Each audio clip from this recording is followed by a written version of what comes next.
जुमेरात का दिन है और कराची में मौसम बहुत ही ज़बरदस्त है। लेकिन सबसे पहले जी वो तमाम लोग जो कंसर्न थे और जो मुझे सोशल मीडिया पे जेट लैग से निपटने के लिए बहुत सारे टिप्स दे रहे थे, आपका ख़ास तौर पे बहुत शुक्रिया। I think I try to manage. पहले दिन तो मुझे लग रहा था जो बची कुची एनर्जी रिजर्वॉयर था उससे मैंने कोशिश ये की कि मैं जागती रहूँ, रात 10 बजे ही मैं नॉर्मल सोई। बट येस्टरडे वो सुपर टफ, यानी तकरीबन 4-5 बजे के करीब I just could not handle it और मैं आई टुक अ नैप और वो तकरीबन मुझे 8-9 बजे तक इट लास्टेड फॉर मी। लेकिन उसका अच्छी बात ये हुई है कि I am able to now be very fresh. कल हमने सोचा है कि इसके बारे में बात ज़रूर करेंगे। We'll have a doc talk segment जिसमें पर्टिकुलरली हम जेट लैग का जिक्र करेंगे कि अगर आप वाकई किसी ऐसी जगह से सफ़र करके आ रहे हैं, काफ़ी दिन वहाँ पे आपने गुजारे हैं, लाइक महीना 2 महीने अगर आप गुजार चुके हैं, तो आपकी बॉडी वहाँ के डे लाइट आवर्स के हिसाब से सेट हो चुकी होती है। और उसके बाद अगर आपने 12-17 घंटे का सफ़र करके दूसरे मुल्क में जाना है और टाइम के यानी ड्यूरेशन के अगेंस्ट जाना है, तो अपनी बॉडी को आप एडजस्ट कैसे करें। लेकिन जी सबसे पहले बात करते हैं वेदर की। वैसे तो अगर आप हशाश बशाश हो, आप में एनर्जी हो, आप अच्छे सोए हुए हो, पानी पिया हुआ हो, नाश्ता किया हुआ हो, तो उसके बाद आपको एनर्जी ज़्यादा मिलती है। लेकिन एक और चीज़ जो आपको बहुत अच्छा सा मूड कर देती है वो है बारिश का होना। कल जी 30 सालों का रिकॉर्ड लाहौर में टूट गया। तकरीबन 290 प्लस मिलीमीटर्स की बारिश रिकॉर्ड की गई और नशेबी इलाकों में तो हालात बहुत ख़राब हुए। मनाजिर आप देख सकते हैं, depending on where you were और आपकी क्या इस्तात है, इससे हर शख्स लाहौर में मुतासर तो हुआ है। लेकिन वो लोग जो यकीनन जिनके घर कच्चे हैं या नशेबी इलाकों में हैं, वो इसमें मुश्किल का शिकार भी हुए हैं। 7 से 10 लोगों के जाँ बहक होने की ख़बरें भी हमारे पास पहुँच रही हैं। अब आने वाला स्पेल कैसा होगा, इस्लामाबाद में भी इसकी वार्निंग्स थी। और सबसे बढ़कर ये कि आज कराची में जो हमें मतला अबर आलूद नज़र आ रहा है, क्या ये सिर्फ दिखाने के बादल हैं या ये बरसेंगे भी? कराची वाले इसकी तैयारी कैसे करें? सबसे पहले इस पर बात करते हैं। हमारे साथ डॉक्टर सरदार सरफराज साहब मौजूद हैं जो कि चीफ मीटियोरोलॉजिस्ट हैं, मेट डिपार्टमेंट से आपका ताल्लुक़ है। अस्सलाम वालेकुम सरदार साहब। जी वालेकुम अस्सलाम जी। सर सबसे पहले शुरुआत करते हैं लाहौर की सूरत हाल पे, यानी क्या मेट डिपार्टमेंट ने ऑलरेडी ये ख़तरे की घंटी बजा दी थी कि 290 प्लस मिलीमीटर्स की बारिश लाहौर में एक्सपेक्टेड है, या ये आपके लिए भी बड़ा सरप्राइज़ था?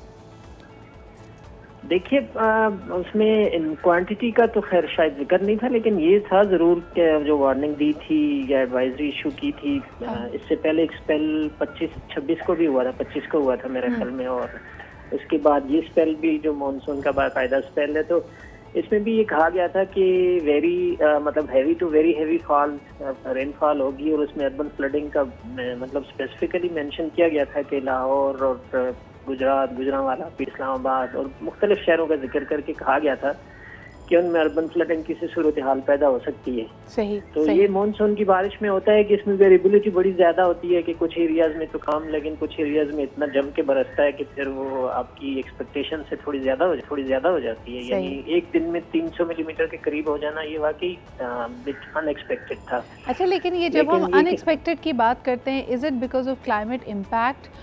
जब 30 साल का रिकॉर्ड टूटा है तो इसकी वजह क्या बनी है? सरदार साहब, अगर हम थोड़ी सी इसकी if you can shed some light on the science of it. देखिए इमीडिएटली जो है ना, क्लाइमेट चेंज के साथ एट्रीब्यूट करना कोई ऐसी जैसे कहते हैं ना साइंटिफिक अप्रोच नहीं होती। उसकी तो बाद में असल में स्टडी की जाती है बाकायदा और फिर लिंक एस्टेब्लिश किया जाता है। एनीहाउ ये ज़रूर है कि क्लाइमेट चेंज की वजह से एक्सट्रीम इवेंट्स, और ये one of the extreme event है, तो एक्सट्रीम इवेंट्स की फ्रिक्वेंसी बढ़ गई है पहले से। ये तो मतलब साल ब साल हम देखते आ रहे हैं। तो मानसून के स्पेल में ये चीज़ होती है कि बाज़ औक़ात मतलब वो हवाएं एक ही जगह पर कन्वर्ज होकर देर तक उधर वो लो प्रेशर एरिया या उसकी एक्सटेंशन जो है ना वो स्टैग्नेंट हो जाती है, और सम एरिया तो फिर वो ठीक है। सरदार साहब, अगले 24 से 48 घंटों में क्या फोरकास्ट है? क्या आज भी बादलों का मूड है लाहौर में बरसने का?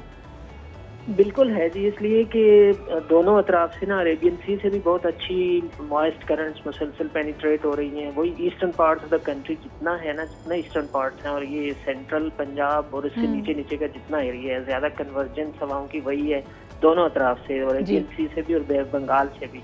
अच्छा, लाहौर के गिरदो नवा में जो इलाके हैं, क्या वहाँ पे भी बारिश एक्सपेक्टेड है? और इस्लामाबाद, रावलपिंडी के हवाले से भी बताइएगा। जी बिल्कुल एक्सपेक्टेड है। ये स्पेल जो है ना ये 8 या 9 तारीख तक एटलीस्ट चलेगा। कुछ एरियाज में तो 10 तक भी जाएगा। तो ये 3-4 दिन का अभी मजीद स्पेल है और इसी तरह से गैप्स के साथ यानी ऑन एंड ऑफ अभी मेरे ख्याल में दोपहर के बाद फिर हो जाएगी इसी तरह से। और कल रात गए या कल सुबह फिर इसी तरह से निस्बतन हैवी स्पेल है उधर दोबारा से। सही। तो अल्लाह ताला सबको अपने हिफ्ज़ो अमान में रखे। ये फोरकास्ट बारे में लोगों को थोड़ा सा मोहतात रहने की ज़रूरत है। बिजली के आलात, बिजली के खंभों से दूर रहें। अगर फ्लडिंग की सिचुएशन है तो उसमें कोई रिस्क ना लें, अपनी गाड़ियों को, बाइक्स को निकालने की कोशिश ना करें।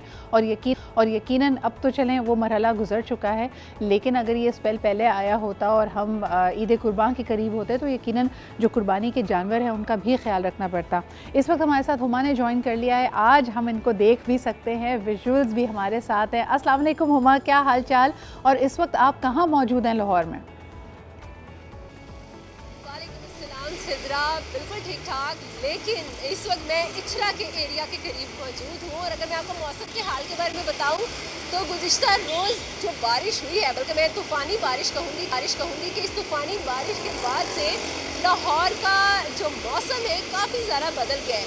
अब ज़रूर है, आज भी है, लेकिन हवा चलती है तो उससे मौसम थोड़ा सा बेहतर दिखाई देता है और अच्छा लगता है। बाहर अगर आप कोई काम काज करने के लिए बाहर निकले तो वो मौसम थोड़ा सा अच्छा लगना शुरू हो जाता है। अच्छा मुझे बताइए हुमा, जी वाटर ड्रेनेज का इस वक्त क्या सूरत हाल है? क्योंकि आज भी हैवी स्पेल एक्सपेक्टेड है। अभी हम मेट डिपार्टमेंट से बात कर रहे थे, उनके मुताबिक 10 तारीख तक हैवी शावर्स की एक्सपेक्टेशन है। तो कल की जो 300 मिलीमीटर की लगभग बारिश हुई है लाहौर में, उसके बाद सड़कों के, शाहराहों के क्या मनाजिर हैं? ये नकासी अब मुमकिन हुई है, ट्रैफिक बहाल हुई है या अभी मुश्किल में है लाहौरी? देखिए, अगर तो मेन शाहराह का जिक्र किया जाए तो तमाम मेन शाहराह जो हैं वहाँ से वाटर ड्रेनेज कर ली गई है। निकासी अब मुकम्मल तौर पर हो चुका हुआ है।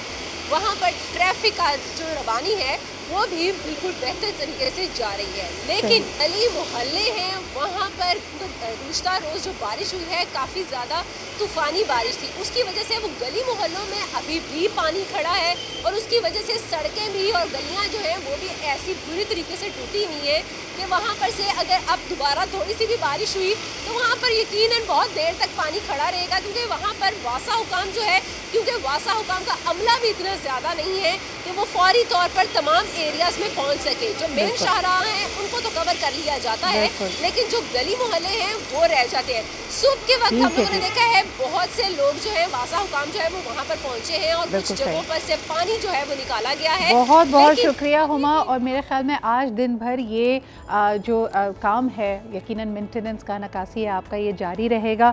सरदार साहब अगर हमारे साथ लाइन पे हैं तो मैं कराची और सिंध के हवाले से भी फोकास जानना चाहूँगी। अनफॉर्चुनेटली उनसे हम डिस्कनेक्ट कर गए हैं, लेकिन जो शुरू में हमारी ऑफलाइन बात हुई उन्होंने कहा कि 8-9 के बाद कराची में भी मानसून एक्सपेक्टेड है। लेकिन इस हफ्ते जो आपका वर्किंग वीक है उसमें सिर्फ इस खूबसूरत से मौसम को एंजॉय कीजिए। हल्की फुल्की बारिश होगी लेकिन ज़्यादा तेज़ बारिश नहीं होगी।